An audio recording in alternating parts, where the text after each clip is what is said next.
Bonjour à tous. En quoi l'estomac pourrait-il être touché par une vitesse d'alimentation rapide? Pour cette vidéo, nous allons nous concentrer sur le sujet numéro 1 pour l'estomac, qui est celui de la chirurgie digestive, la chirurgie bariatrique. Cela vaut aussi bien pour la technique de la sleeve que pour celle du bypass. Que dit la science? La science dit que, étude 1, la population candidate à l'opération est une très forte proportion de mangeurs très rapides.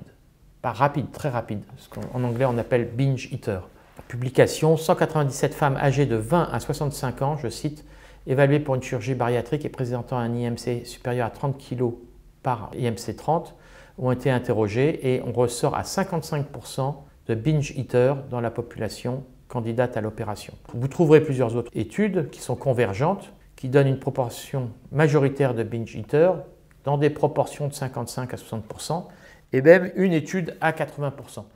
Mais les normes n'existant pas sur ce qui est comme binge eater, on comprend pourquoi on a une petite variabilité en la matière. Ce qu'il faut entendre, je pense, c'est qu'on a une proportion majoritaire de mangeurs très rapides pour l'opération. Donc sur ce sujet, avec Slow Control et la fourchette pour manger moins vite, on la travaille depuis 10 ans. Nous avons reçu, merci à la SOFCO, un prix de l'innovation en 2018, beaucoup d'interactions avec les professionnels de santé en chirurgie bariatrique.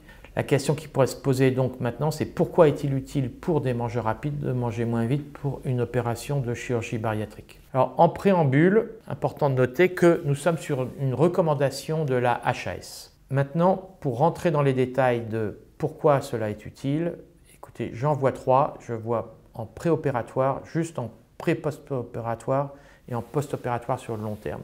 Point 1, en préopératoire, disons que manger moins vite avant l'opération permettra à votre patient d'améliorer de nombreux paramètres physiologiques, comme vous le verrez, de perdre un peu de poids, de se sentir plus en confiance. Et autre point, c'est que si vous avez des patients qui, avant l'opération, n'arrivent pas à s'astreindre à utiliser des outils pour manger moins vite, j'ai envie de dire que vous avez des patients qui sont probablement à risque pour la suite du parcours. Maintenant, patients juste après l'opération à post-opératoire. Pour le post-opératoire, vous avez bien sûr les dumping syndromes, les vomissements, les reflux gastriques, hernie hiatale, qui peuvent être favorisés par le fait de manger vite sur un rétrécissement que le chirurgien aura opéré.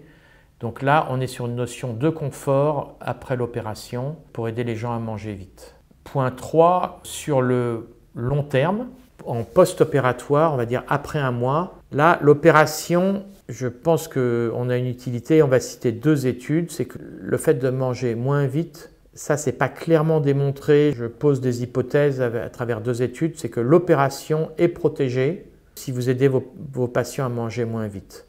Protéger son opération en mangeant moins vite pour éviter de tirer sur les tissus. Donc la chose n'est pas formellement documentée, mais en croisant deux études suédoises, on peut constater que ce discours est bien cohérent. Vous retrouvez, première étude, une reprise de vitesse en moyenne après 6 mois et une reprise du poids en moyenne après 1 an.